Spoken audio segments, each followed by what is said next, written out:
Number 18 வாக்கு. இன்றைக்கு திருத்தூதர்களான புனித பேதுரு, பவுல் இவர்களது பெருங்கோயில் நேர்ந்தளிப்பு விழாவினை திரு அவையானது சிறப்பிக்கிறது.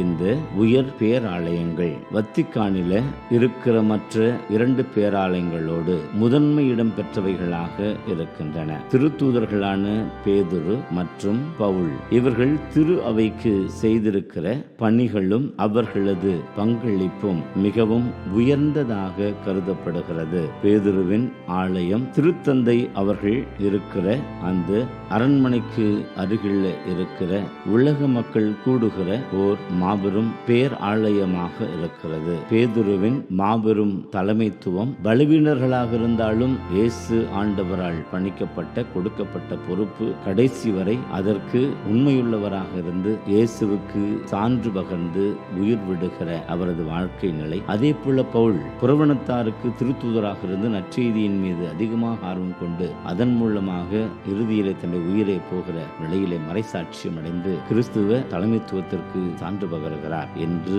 இந்த 2 பேராலயங்களும் இப்படிப்பட்ட கிறிஸ்துவ சீடத்திற்கு முன்னோடிகளாகவும் முன் உதாரணங்களாகவும் இருக்கிற பொழுது நாம் திரு அவையின் மூலமாக பெற்றுக் கொள்ளுகிற அழைப்பை உணர்கிறோமா? குறிப்பாக பவுலின் பலவீனத்தில் அவர் ஆண்டவரிடம் மன்றாடின போது என் அருள் உனக்கு போதும் என்று சொல்லி அருளால் பணியாளரை ஆட்கொள்ளுகிற இயேசுவையும், தலைமைத்துவம் கொடுக்கப்பட்டிருந்தாலும் அதில் ஏறுமுகங்களும் இறங்குமுகங்களும் பேதுருவுக்கு இருக்கிற போது இயேசுவை சார்ந்து வாழ்ந்ததனால் பேதுருவின் தலைமைத்துவம் போற்றப்படுகிறது. அதுபோல நம்முடைய பலவீனங்களில் கடவுளை நம்புகிற போது அவர் பலமாகவும், நாம் பெற்றுக்கொண்டிருக்கிற பொறுப்புகளில அவரது ஆளுமை நமக்கு ஆசிராகவும் இருக்கிறது என்பதை உணர்வோம். ஆமென்.